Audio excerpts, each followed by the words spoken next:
Prvi put sam s 12 godina skočio isto leta, razumiješ?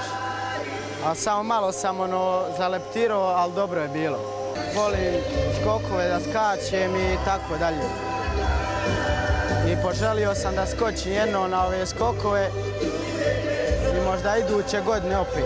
Pa ništa, ja kad sam tatu pitao da mi prijavi, prepao se konto da ću poginiti i nije mi htio prijaviti dok me nije pogledao kako skačem.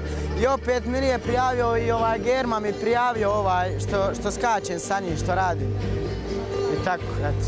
Tu sam prvi put učio da skačem, trenirao, onda sam sa 12 godina prešao na most i sad skačem. A malo mi je strah kad dođem do pola mosta i držim i ja da mogu balansirati, znaš, balans, ja ga držim do kraja skroz, znaš.